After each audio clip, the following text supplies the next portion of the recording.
നമസ്കാരം, വിജിനാണ്. കുവൈറ്റിൽ നിന്നാണ് സംസാരിക്കുന്നത്. സംഭവം വേറൊന്നുമല്ല, കുവൈറ്റിലെ മെഡിക്കൽ സംബന്ധമായിട്ടുള്ള ഒരു കാര്യം പറയാൻ വേണ്ടിയാണ് വന്നത്. സംഭവം ഇതാണ്. നാട്ടിൽ നിന്ന് നമ്മളിപ്പം പുതിയതായിട്ട് വിസ എടുക്കുന്ന സമയത്ത് എന്തായാലും മെഡിക്കൽ എടുക്കണം. മെഡിക്കൽ എടുക്കുന്ന സമയത്ത് യവന്മാർ മനഃപൂർവ്വം പൊട്ടിക്കുന്നുണ്ട്. നമ്മൾ അസുഖം ഇല്ലെങ്കിൽ പോലും ഇല്ലാത്ത അസുഖത്തിൻ്റെ പേരും പറഞ്ഞുകൊണ്ട്, അതായത് ഇപ്പോൾ നമ്മളിപ്പോൾ അവിടെ ഏത് മെഡിക്കൽ സെൻ്ററിലാണ് പോകണം, അവിടെ ചെല്ലുമ്പം ചെസ്റ്റിൽ അവിടെ ആ ഹോളുണ്ട് ഈ ഹോളുണ്ടെന്നൊക്കെ പറഞ്ഞുകൊണ്ട് ഇവന്മാർ പറഞ്ഞു വിടും.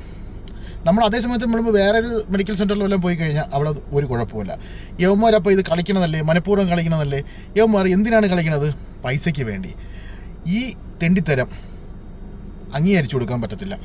അതിപ്പോൾ ഏത് നാളിൽ ഇതിന് മുമ്പേ എൻ്റെ ഒരു ഫ്രണ്ട് ഇതേപോലെ ഒരു വീഡിയോ ഇട്ട സമയത്ത് ഞാൻ എൻ്റെ പേജിൽ ഞാൻ പോസ്റ്റ് ചെയ്ത സമയത്ത് കുറേ തെണ്ടികൾ വന്നിട്ട് ഭയങ്കര ഭീഷണി എന്ന് പറഞ്ഞാൽ ഭയങ്കര ഭീഷണി. അപ്പം അവനും കുറേ ഭീഷണിയും കാര്യങ്ങളൊക്കെ കേട്ട്, അപ്പം ഇതുപോലുള്ള തെണ്ടിത്തരത്തിന് എന്തായാലും നമ്മളാരും കൂട്ടു നിൽക്കത്തില്ല. പിന്നെ അത് മാത്രമല്ല, ഈ മെഡിക്കൽ സെൻ്ററിൽ പൈസ വേണ്ടി മാത്രമല്ല, ഇപ്പം നമുക്കറിയാലോ ഓരോ ആൾക്കാരും ഇവിടെ ജീവിക്കാൻ വേണ്ടി പറഞ്ഞതാണ്. വീട്ടു ജോലിക്കായിരുന്നാലും ഡ്രൈവർമാരായിരുന്നാലും തുച്ഛമായ ശമ്പളത്തിനാണ് ജോലിക്ക് പറഞ്ഞത്. അത് ഈ തെണ്ടികൾ മനസ്സിലാക്കണില്ല. വേറെ ഒരിടത്തും ഇല്ലാത്ത പ്രശ്നങ്ങളാണ് നമ്മുടെ നാട്ടിൽ യവന്മാർ കാട്ടിക്കൂട്ടുന്നത്. അതുകൊണ്ട് ദയവ് ചെയ്ത് യവന്മാരെ എന്തായാലും പൂട്ടിച്ചേ പറ്റത്തുള്ളൂ. കാരണം ഇപ്പം തുഫാൻ പോലുള്ള പരിപാടി ഇതുപോലുള്ള മെഡിക്കൽ തുഫാനെ ആയിട്ട് കണക്കൂട്ടിയാൽ മതി. മെഡിക്കൽ തുഫാൻ, അതായത് മനഃപൂർവ്വം പൈസയ്ക്ക് വേണ്ടി മനഃപൂർവ്വം പൊട്ടിക്കുന്ന ടീമുകൾ, അവന്മാരെ എന്തായാലും പൊക്കിയേ പറ്റുള്ളൂ. മനഃപൂർവ്വമാണ് അവന്മാർ പൊട്ടിക്കണം, മനഃപൂർവ്വം. കാരണം എന്ന് പറഞ്ഞാൽ ഒരു കുഴപ്പമില്ലെങ്കിൽ പോലും അവന്മാർ പൈസയ്ക്ക് വേണ്ടി പൊട്ടിക്കും. അതും ഗൾഫ് രാജ്യമായ കുവൈറ്റിലോട്ട് വരാൻ വേണ്ടിയുള്ള മെഡിക്കൽ. അപ്പം ഇതിൽ ആരും തെറി വിളിച്ചുകൊണ്ടൊന്നും കമൻറ്റ് ഇടണ്ട. വന്നാലും ഒരു പ്രശ്നവുമില്ല. നിങ്ങളെ സംസ്കാരം നിങ്ങൾ കാണിക്കുന്നു എന്ന് വിചാരിച്ചാൽ മതി. അപ്പോൾ ഓക്കെ, അപ്പോൾ ഇത്രയൊക്കെ ഉള്ളൂ. അതുമാത്രമല്ല, ഞാൻ ഈ വീഡിയോ ഇട്ടെന്നും പറഞ്ഞുകൊണ്ട് ഏതെങ്കിലും തെണ്ടികൾ വന്നിട്ട് ഭീഷണിപ്പെടുത്താൻ വന്നു കഴിഞ്ഞാൽ ട്രാക്ക് ചെയ്ത് ഞാൻ വീട്ടിലോട്ട് വരും. ഓക്കെ, ട്രാക്ക് ചെയ്ത് വീട്ടിലോട്ട് വരും. പിന്നെ നിയമായിട്ടാണ് ഇപ്പോഴും പറയണത്, ഒരുപാട് പാവങ്ങൾ ഇവിടെ ജോലിക്ക് പറഞ്ഞതാണ്. ദ്രോഹിക്കാൻ നിൽക്കരുത്. ഓക്കെ, ദ്രോഹിക്കാൻ നിൽക്കരുത്.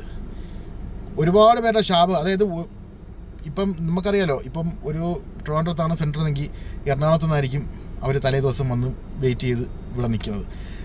അല്ലെങ്കിൽ എറണാകുളത്താണെങ്കിൽ ട്രിവാൻഡ്രത്തൊന്നും മറ്റുള്ള സ്ഥലങ്ങളിൽ നിന്നൊക്കെ ആൾക്കാർ വരുന്നുണ്ട്. അപ്പം യാത്രാ ചിലവ്, അവരുടെ ബുദ്ധിമുട്ട്, ഇതൊക്കെ നിങ്ങൾ മനസ്സിലാക്കണം. മനസ്സിലായില്ലേ? ഒരു കുഴപ്പമില്ലെങ്കിൽ പോലും നീയൊക്കെ എന്തിനാണ് ഇങ്ങനെ മനഃപൂർവ്വം പൊട്ടിക്കുന്നത്? ഇതിപ്പോൾ പറയാൻ കാരണം എന്ന് വെച്ച് കഴിഞ്ഞാൽ, ഇപ്പം ഇവിടെ ഒരുപാട് പേര് വരാൻ പറ്റാത്ത കുറച്ച് സിറ്റുവേഷൻസ് ആയി. ഒരുപാട് പാവപ്പെട്ട ആൾക്കാർ, ഹൗസ് ഡ്രൈവർമാരായിരുന്നാലും ശരി, ഈ വീട്ടിൽ ജോലി ചെയ്യണ ഹോം നേഴ്സ്, അങ്ങനെ ഒരുപാട് പേരുടെ ഇനിയൊക്കെ കാരണം വിസ പോയി കിടക്കുക.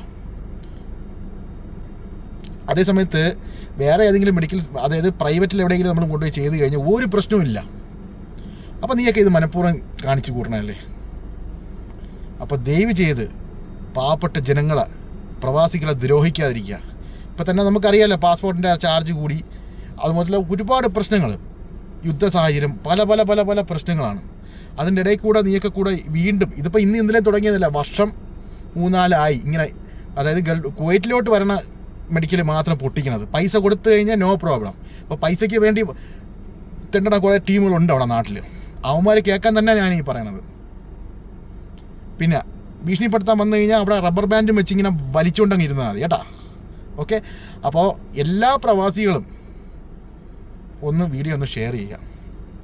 ഓക്കെ, നന്ദി, നമസ്കാരം. ഇന്ന് കുവൈറ്റിലാണെങ്കിൽ നാളെ മറ്റുള്ള GCC രാജ്യങ്ങളിലായിരിക്കും യവന്മാർ കളിക്കാൻ പോകുന്നത്. മെഡിക്കൽ സംബന്ധമായിട്ടുള്ള കാര്യമാണ് ഞാൻ പറയണത് കേട്ടോ. അപ്പോൾ അതുകൊണ്ട് നിർത്തിക്കോ, അതായിരിക്കും ഏറ്റവും നല്ലത്. പിന്നെ പല പല സംഭവങ്ങൾ നമ്മുടെ കയ്യിൽ തെളിവുകളുണ്ട്. അതായത് പൈസ ഇല്ലെങ്കിൽ വേറെ പല ഇതിൻ്റെ വോയിസ് ക്ലിപ്പും കാര്യങ്ങളൊക്കെ. അത് കാരണം ഇത് പറയാൻ കാരണം എന്ന് പറഞ്ഞു കഴിഞ്ഞാൽ, മെഡിക്കലിൽ എടുക്കാൻ വേണ്ടി ഒരു ചേച്ചി അവിടെ പോയ സമയത്തുള്ള ഒരു അനുഭവം അടുത്ത് പറഞ്ഞായിരുന്നു. ഇപ്പോഴല്ല, ഒരു വർഷത്തിന് മുമ്പ്. അപ്പോൾ അതൊക്കെ നമ്മുടെ കയ്യിൽ ഇരിപ്പുണ്ട്. അതൊന്നും ഇപ്പോഴൊന്നും പൊട്ടിക്കണില്ല. പൊട്ടിച്ചു കഴിഞ്ഞാൽ നിൻ്റെയൊക്കെ കുടുംബവും നശിക്കും, അതോടെ നശിക്കും. അപ്പോൾ അതുകൊണ്ട് ഇതൊന്നും നമ്മൾ ഇട്ട് ചെയ്യിപ്പിക്കാതിരിക്കാൻ നീയൊക്കെ ശ്രമിക്കുക. ഇനിയെങ്കിലും ഒരു ബോധത്തോടു കൂടി അവിടെ മെഡിക്കലിൽ ചെയ്യാൻ നോക്കുക. ഓക്കെ, അവിടെയുള്ള ഡോക്ടർമാരോടും അവിടെ റിപ്പോർട്ട് എഴുതാൻ നിൽക്കുന്നില്ലേ, അവിടെയാണ് കളി. ഈ റിപ്പോർട്ട് എഴുതാൻ നിൽക്കുന്നില്ലേ, അവിടെയാണ് ഇതിൻ്റെ കളി. സൂക്ഷിക്കുക, നിങ്ങളും പിടി വീഴും ഒരു ദിവസം. ഇന്നല്ലെങ്കിൽ നാളെ ആയിരുന്നാലും നിങ്ങളും പിടി വീഴും.